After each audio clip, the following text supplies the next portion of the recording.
کا دستور دین نبی کا دستور کتاب اللہ کا منشور اہل حدیث کے دو اصول اطیع اللہ و اطیع الرسول. الحديث الخامس والثلاثون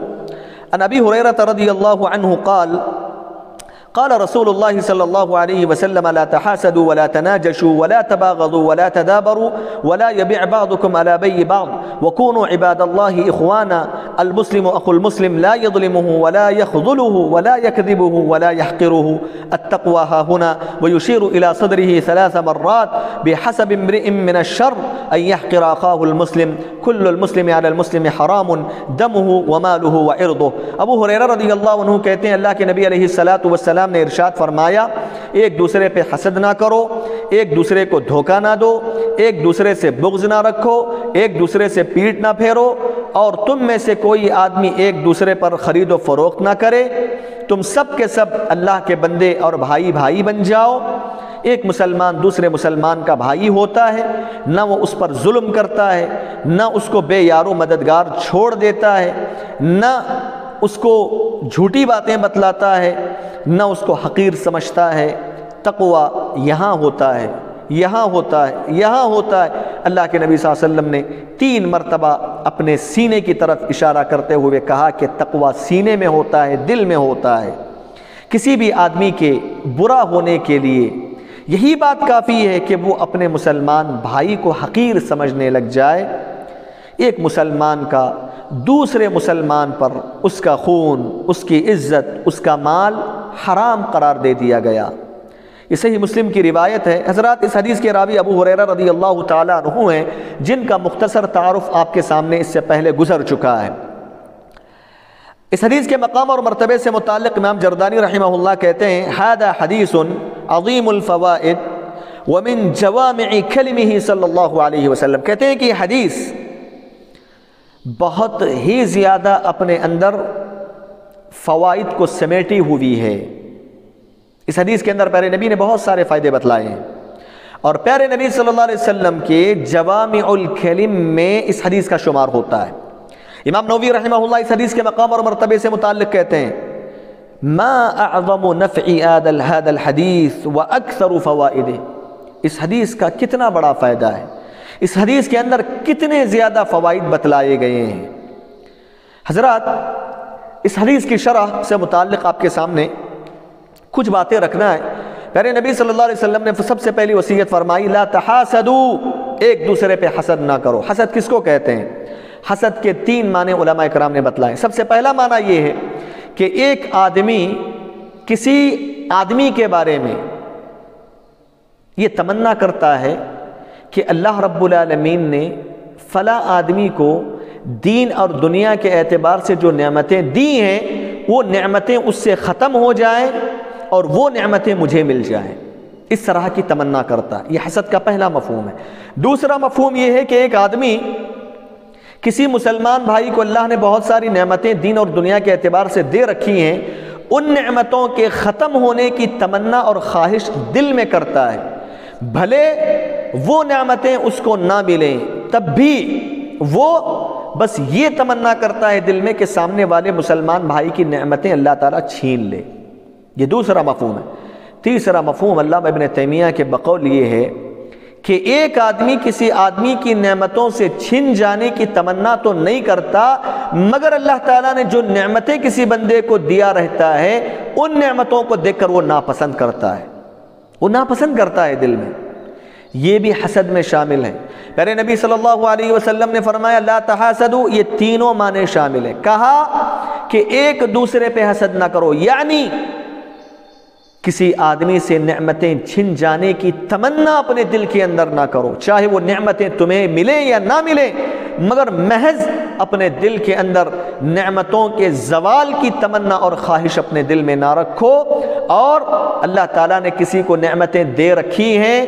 ان نعمتوں کو دیکھ کر دل کے اندر ناپسندیدگی کا اظہار نہ کرو، ناپسندیدہ یا اس کو برا نہ سمجھو، اس کو ناپسند نہ کرو. لا تحاسدوا. پیارے نبی صلی اللہ علیہ وسلم نے دوسری نصیحت فرمائی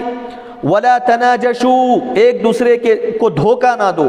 دیکھو یہاں تناجشوا کا مطلب یہ ہے کہ ایک آدمی بولی لگا رہا ہے، کوئی بھی چیز بیچنا چاہتا ہے وہ بولی لگاتا ہے، سارے لوگ بیٹھے ہوئے ہیں، اکٹھا کرتا ہے، ایک آدمی کہتا ہے کہ میں اس کو 100 روپے میں خریدوں گا، تو پھر وہ آدمی بولی لگاتا ہے کہ 200 روپے میں کون خریدے گا، 150 روپے میں کون خریدے، پھر ایک آدمی آگے بڑھ کے کہتا ہے کہ میں 150 روپے میں خریدوں گا، پھر وہ بولی لگاتا ہے کہ 200 میں۔ یہ جو بولی لگانا بولتے ہیں، ایسے وقت میں ایک آدمی کیا کرتا ہے، قیمت کو بڑھاتا جاتا ہے، قیمت کو بڑھاتا جاتا ہے کہ میں 200 میں خریدوں گا، اب دوسرا آدمی بولا میں 300 میں، وہ بولے گا 400 میں۔ اس طرح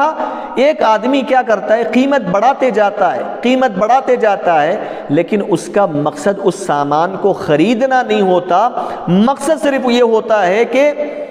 بیچنے والے کا یا تو فائدہ ہو جائے یا تو خریدنے والے کا نقصان ہو جائے، خریدنے والے کا نقصان ہو جائے۔ اس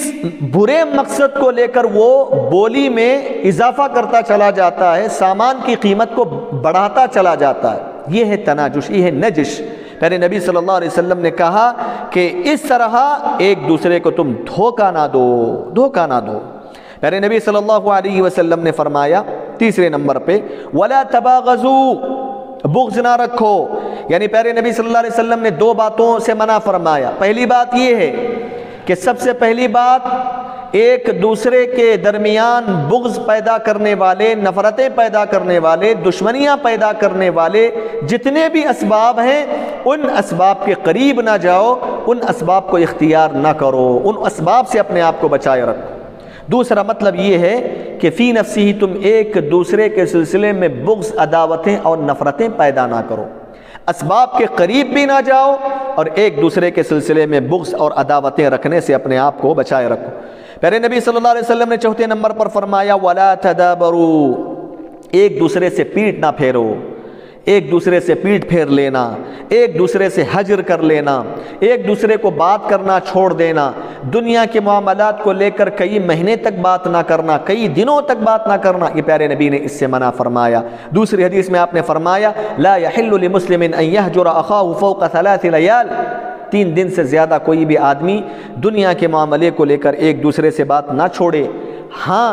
اگر دین کے اعتبار سے کوئی مسلمان کسی مسلمان کو نصیحت کرنا چاہتا ہے، اس کو برائیوں سے روکنا چاہتا ہے، کسی اچھائی کی طرف لانا چاہتا ہے، اس مقصد سے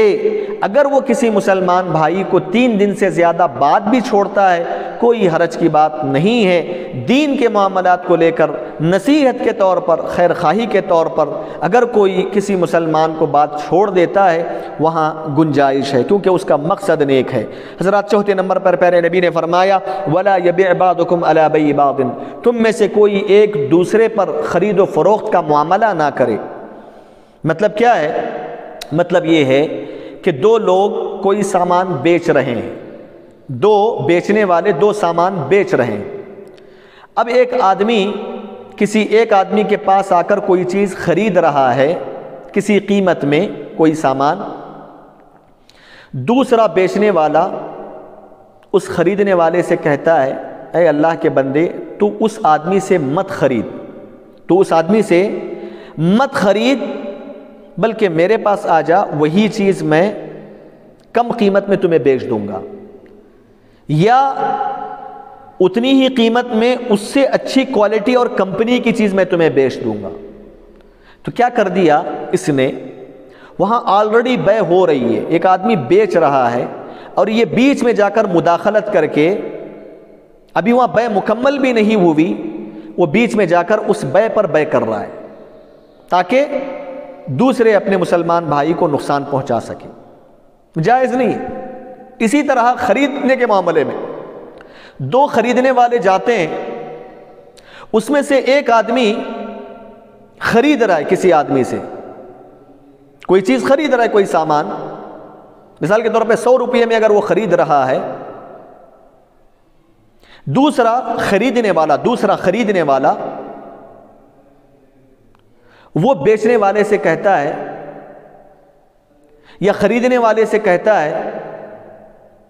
تم اس سے وہ چیز نہ خریدو، یا بیچنے والے سے کہتا ہے کہ تم اس کو وہ چیز نہ بیچو، میں کیا کروں گا،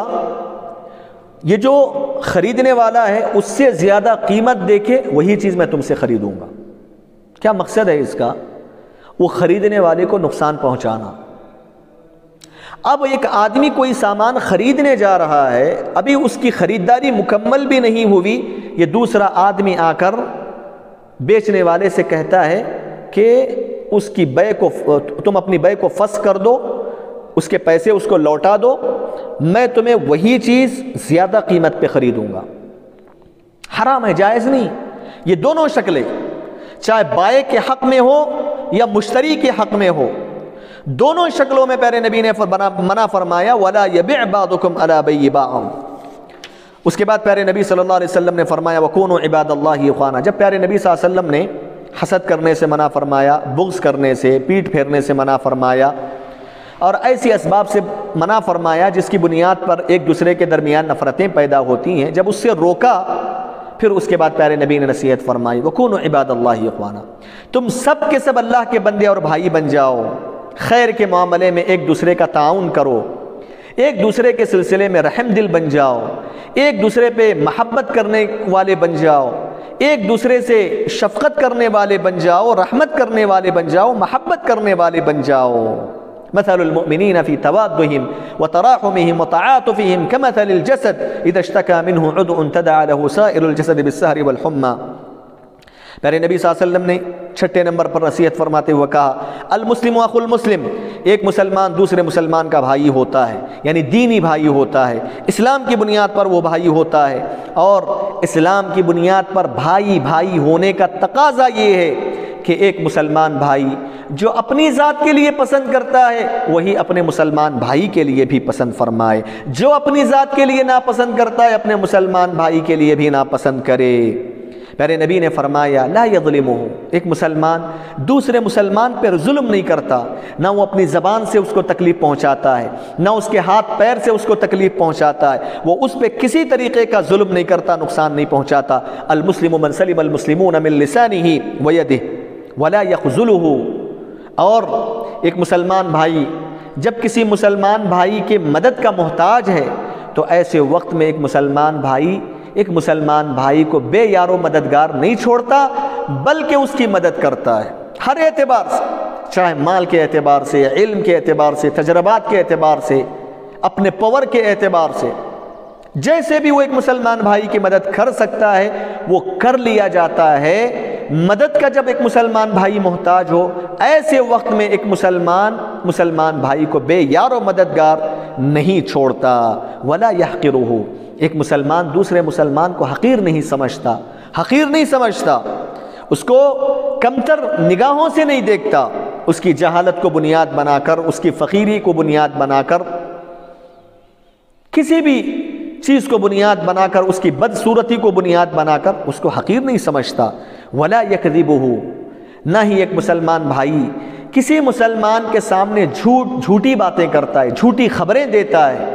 اور نہ ہی جھوٹ بول کر اپنا سامان بیچتا ہے، نہ اس کے سامنے جھوٹی خبریں دیتا ہے، نہ جھوٹ بول کر اپنے سامان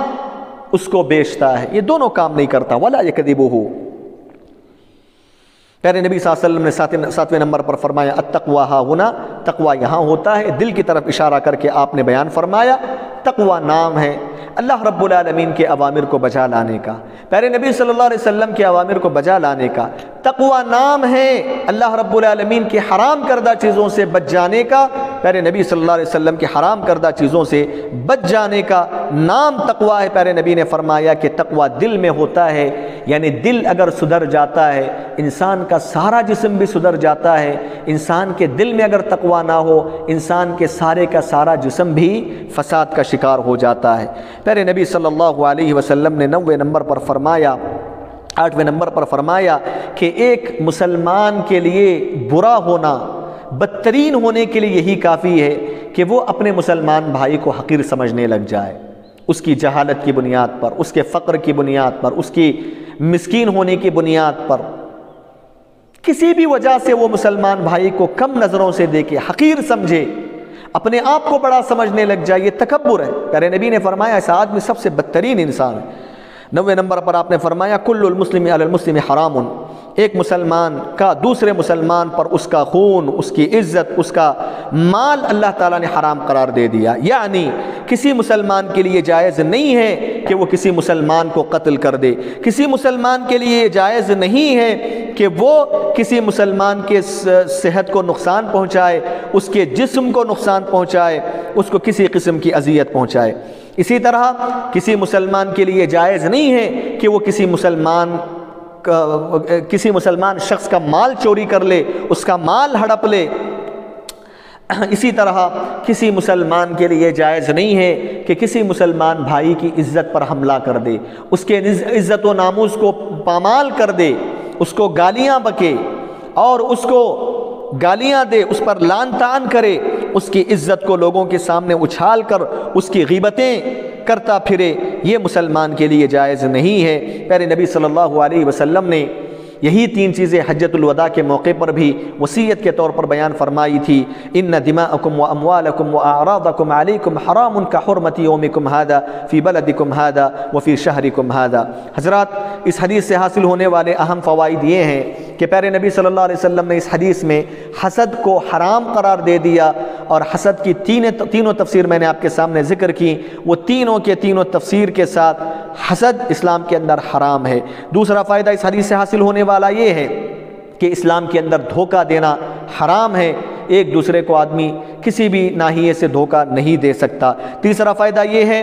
کہ اسلامی شریعت نے ایک دوسرے کے درمیان بغض پیدا کرنے والے، عداوتیں پیدا کرنے والے، نفرتیں پیدا کرنے والے اسباب کو حرام قرار دے دیا، اور ایک دوسرے سے بغض رکھنے کو اللہ کے نبی صلی اللہ علیہ وسلم نے حرام قرار دے دیا۔ چوتھا فائدہ اس حدیث سے حاصل ہونے والا یہ ہے کہ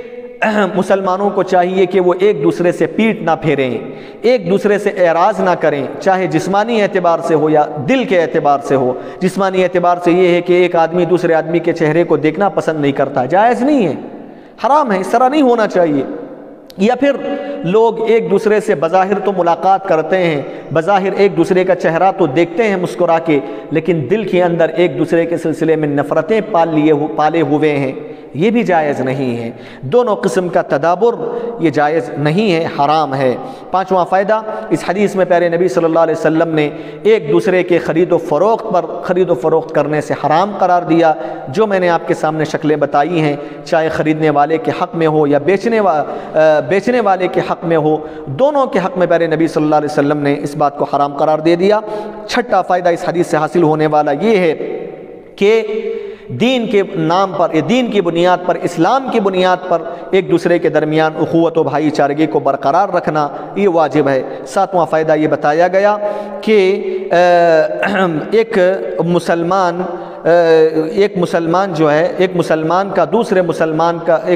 کے سلسلے میں دوسرے مسلمان کا خون، اس کی جان، اس کی عزت، یہ سب کچھ اللہ رب العالمین نے حرام قرار دے دیا۔ کوئی آدمی کسی آدمی کا نہ قتل کر سکتا ہے، نہ اس کا مال ہڑپ سکتا ہے، نہ اس کی عزت و ناموس کو جو ہے پامال کر سکتا ہے۔ آٹھواں فائدہ اس حدیث میں اللہ کے نبی صلی اللہ علیہ وسلم نے ظلم اور ظلم کی ساری شکلوں کو حرام قرار دے دیا ہے۔ نواں فائدہ اس حدیث سے حاصل ہونے والا یہ ہے کہ جب مسلمان ہماری مدد کا محتاج ہو تو مسلمان کی مدد کرنا یہ ضروری ہے، واجب ہے۔ دسواں فائدہ اس حدیث سے حاصل ہونے والا یہ ہے کہ آدمی کو چاہیے کہ اپنی زبان کو سچی رکھے، اپنی کسی مسلمان بھائی کو خبر دے تو سچی خبر دے، جھوٹی خبر نہ دے، اور اپنے کسی مسلمان بھائی کو کوئی سامان بیچے تو سچ بول کر بیچے، سچائی کا ثبوت دیتے ہوئے سامان کو بیچے، جھوٹ سے کام نہ لے۔ اور 11واں فائدہ اس حدیث سے حاصل ہونے والا یہ ہے کہ کسی مسلمان کے لیے جائز نہیں ہے کہ کسی بھی مسلمان کو کسی بھی ناحیے سے حقیر سمجھے، کسی بھی ناحیے سے حقیر سمجھنا مسلمان بھائی کو یہ حرام ہے۔ 12واں فائدہ اس حدیث سے حاصل ہونے والا یہ ہے تقوی کا اصل مقام، تقوی کی جگہ دل ہوا کرتی ہے۔ اور 13واں فائدہ اس حدیث سے حاصل ہونے والا یہ ہے کہ انسان کا جو کام ہوتا ہے اس کام کی وجہ سے بسا اوقات